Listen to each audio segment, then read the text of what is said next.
নমস্কাৰ, welcome to my channel. আজি মই আপোনালোকৰ আগত মাছৰ ৰেচিপি এটা লৈ আনিছোঁ, যিটো বহুত ইজি আৰু বহুত কম সময়ৰ ভিতৰতে বনাব পাৰি।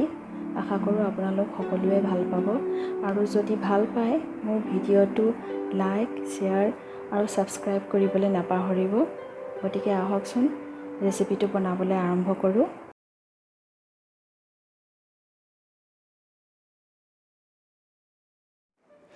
প্ৰথমতে আমি বগা সৰিয়হ ল'ম। বগা সৰিয়হৰ লগতে চাউলো তিয়াই থৈছোঁ।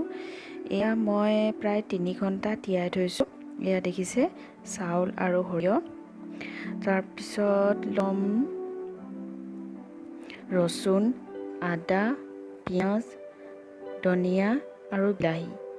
ধনিয়া আৰু বিলাহী আমি পিছত ব্যৱহাৰ কৰিম। প্ৰথমতে আমি তিয়াই থোৱা সৰিয়হ, চাউল আৰু আদা, ৰচুন আৰু পিঁয়াজৰ পেষ্ট বনাই ল'ম।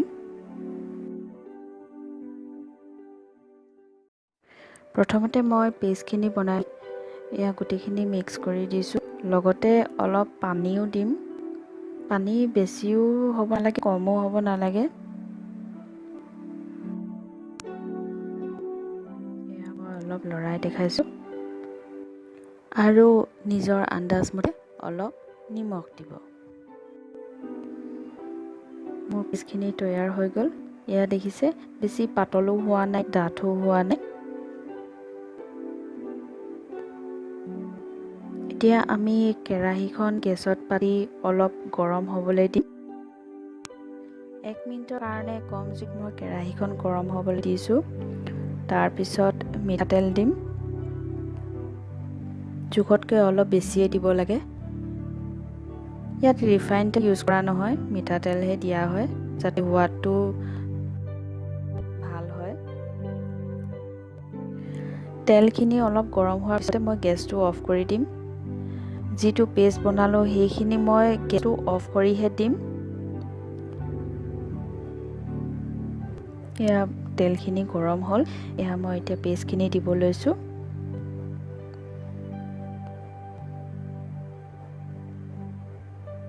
তাৰপিছত সৰু চামুচ এখনেৰে এনেকৈ লৰাই দিব লাগে।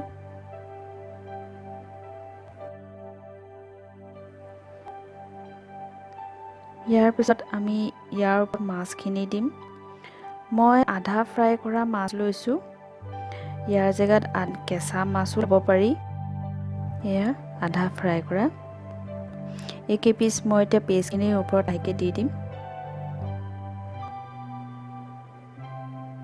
তাৰপিছত ইয়াৰ বিলাহীখিনি দি দিম।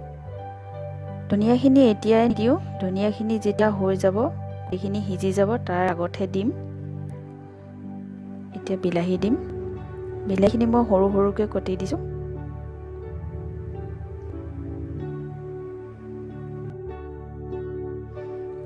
বিলাহীখিনি দিয়া হৈ গ'লে মই গেছটো অন কৰি কম জুইতে মই 20 মিনিটৰ কাৰণে সিজিবলৈ দিম।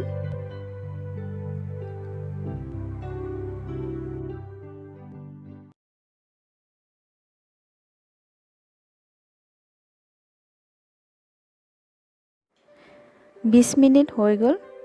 এয়া দেখিছে অলপ উতলিবলৈ আৰম্ভ কৰিছে। কিনাৰে কিনাৰে অলপ লাগি ধৰিছে। মই সেইকাৰণে চামুচখনে অলপ লগাই দিম। সাৱধান হ'ব লাগে যাতে মাছকেইপিচো নলৰে, নহ'লে ভাঙি যাব।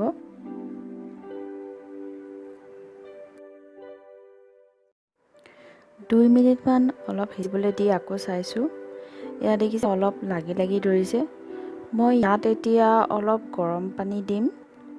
মই যিটো জাৰত পেষ্ট বনাইছিলোঁ সেইটো জাৰতে অলপ গৰম পানী মিক্স কৰি দিম। পৰাপক্ষত গৰম পানী দিলে ভাল হয়। এয়া এনেকৈ গৰম পানীখিনি কিনাৰে কিনাৰে দি দিছোঁ। তাৰপিছত মই ইয়াৰ ওপৰত এতিয়া ধনিয়াখিনি দি দিম। যিহেতু সিজিছেই, মাছকেইপিচো সিজাৰ দৰে লাগিছে। এতিয়া মই এই ধনিয়াখিনি দি দিছোঁ। ধনিয়াখিনি অলপ সময়ৰ কাৰণে সিজিবলৈ দি 1 মিনিটৰ কাৰণে ঢাকি থৈ দিম আকৌ, যাতে ধনিয়াখিনি ধুনীয়াকৈ সিজি যায়। এয়া দেখিছে মাছকেইপিছো প্ৰায় সিজি গৈছে। এয়া অলপ এনেকৈ লৰাই দিম। প্ৰায় হৈয়ে গৈছে আৰু 1 মিনিটমান ঢাকি থৈ দিলেই ধুনীয়াকৈ সিজি যাব। তাৰপিছতে আমি গেছটো অফ কৰি দিম।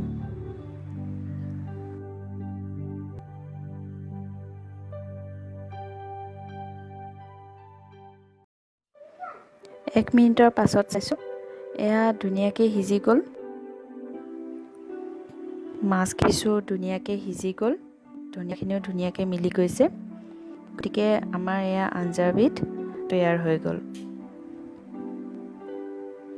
এতিয়া আমি গেছটো অফ কৰি দিম, অলপ ঠাণ্ডা হ'বলৈ দিম। নমোৱাৰ আগত মই নিমখটো চাই ল'ম, তাৰপিছতহে গেছটো অফ কৰিম।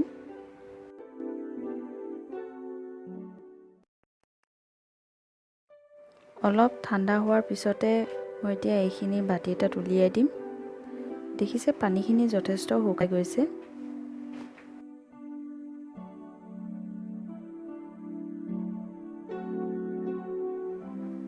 এয়া সৰিয়হৰে বনোৱা মাছৰ আঞ্জা পৰিৱেশনৰ বাবে সাজু।